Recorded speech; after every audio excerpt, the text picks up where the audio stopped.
Oke sobat sekolah, ketemu lagi dengan Kak Gia. Kali ini kita akan belajar tentang karya ilmiah lagi, tapi mengenai langkah menyusun karya ilmiah, kekebahasaan karya ilmiah, dan cara menulis daftar pustaka. Oke, stay tune.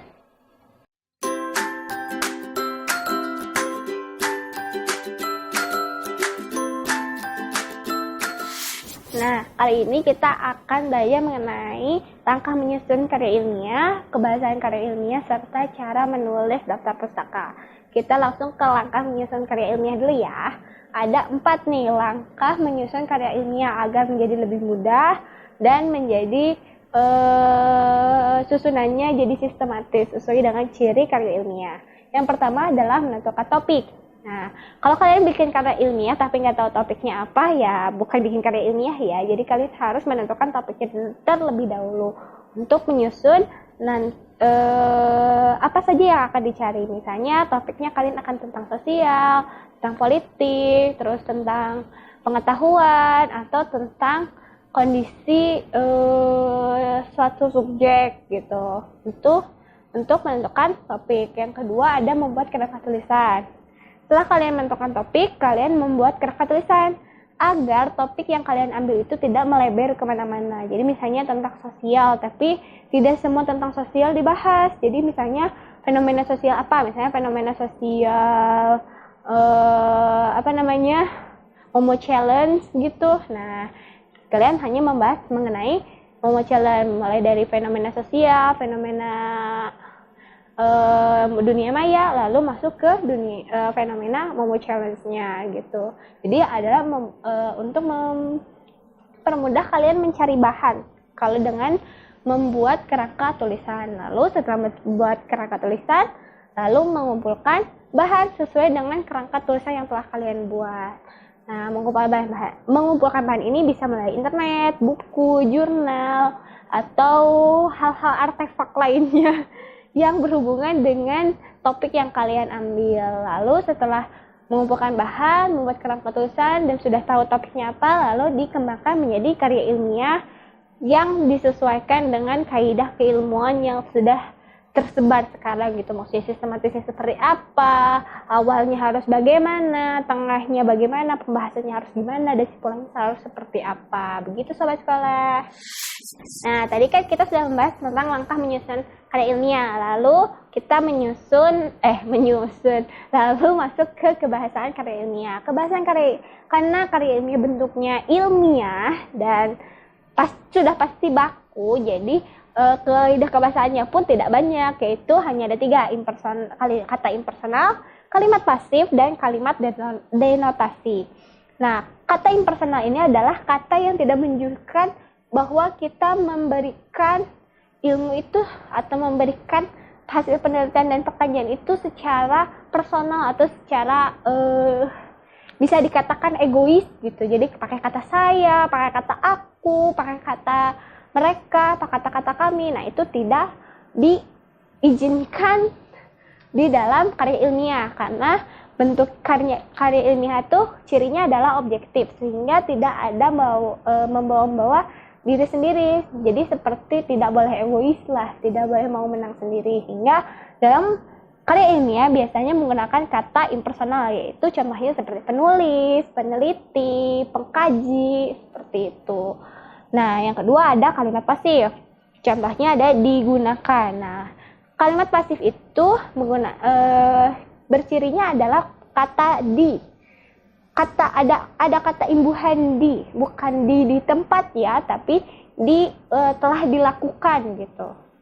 Kalimat pasif ini untuk menunjukkan bahwa penelitian yang dibahas dalam karya ilmiah atau pengkajian yang dibahas dalam karya ilmiah itu sudah dilakukan atau telah dilakukan, maka banyak menggunakan kalimat pasif. Yang terakhir ada kalimat denotasi, karena bentuknya karya ilmiah terus sesuai kenyataan, lalu menggunakan kaidah keilmuan, sehingga harus menggunakan kalimat denotasi atau bermakna sebenarnya. Jadi nggak boleh kayak bikin cerpen ya, karena bikinnya adalah karya ilmiah yang dibaca oleh masyarakat keilmuan atau masyarakat yang mengerti tentang ilmu yang kalian atau topik yang kalian bawa dalam karya ilmiah. Nah, tadi kita sudah membahas langkah menyusun karya ilmiah, terus kebahasan karya ilmiah. Nah, ini yang paling penting nih. Kalian suka, sobat sekolah banyak yang suka salah nih. Bukan sobat sekolah aja ya, sobat-sobat yang lain, sobat-sobat sekolah yang lain juga banyak yang suka salah dalam menulis daftar pustaka. Kadang suka cuma nulis alamat webnya aja atau nama bukunya aja. Nah, itu tidak betul. Dalam karya ilmiah itu karena bentuknya sistematis, maka daftar pustaka memiliki strukturnya tersendiri atau susunannya tersendiri. Nah, untuk menghafal cara menulis daftar pustaka cukup ingat nata jukope. Nah, untuk nama pengarang, ta untuk tahun terbit, ju untuk judul sumber, ko untuk kota terbit, p ya untuk penerbit. Nah, contohnya ada ini nih. Ini adalah buku berjudul Kompetensi Ketatabahasaan dan Kesusastraan Cermat Berbahasa Indonesia yang ditulis oleh Eko Sasti pada tahun 2003, diterbitkan di Bandung oleh Hiriama Widya. Cara menulisnya itu nama pengarangnya dulu. Nah, namanya bukan Kosasih ya, tapi dibalik. Nama aslinya adalah Eko Sasti. Jadi dalam menulis nama pengarang di daftar pustaka adalah nama belakangnya dulu yang diambil. Kalau nama pengarangnya 3 gimana, Kak?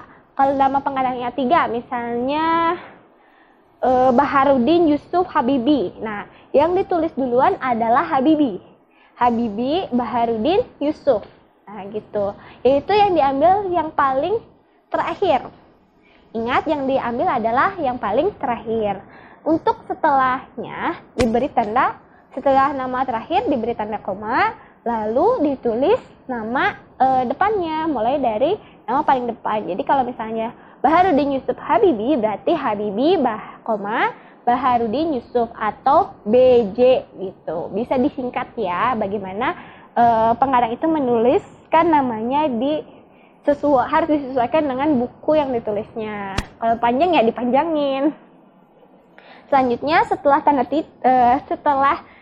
nama belakang, koma nama depan, lalu diberi tanda titik. Setelah tanda titik, lalu diberi tahun terbit dari buku itu. Misalnya ini tahun terbitnya 2003, maka Kosasih, titik 2003. Lalu diberi tanda titik lagi setelah tahun. Setelah tahun, lalu dimasukkan judul bukunya, judul sumbernya, judul jurnalnya dimasukkan. Nah, kalau untuk ditulis mungkin agak susah ya, tapi kalau kalian mengetik cukup di italic karena judul itu adalah yang paling penting mengenai daftar pustaka, hingga harus di italic untuk membedakannya dengan yang lainnya.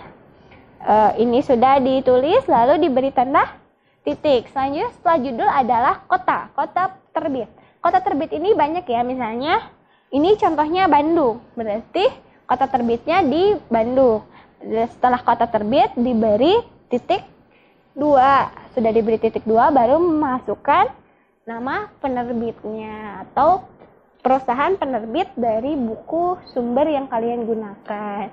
Seperti itu. Ya, kalian ingat cukup mengingat nata jukope untuk menulis daftar pustaka. Itu sangat mudah, kalian sekali dengar juga sudah langsung, oh iya nata jukope gitu. Oke sobat sekolah, barusan kita sudah belajar tentang langkah menyusun karya ilmiah, kebahasan karya ilmiah, dan cara menulis daftar pustaka. Jangan lupa ya, diingat cara menulis daftar pustaka yang benar itu seperti apa, dan direview lagi modulnya. Sampai berjumpa di video berikutnya. Salam sobat sekolah.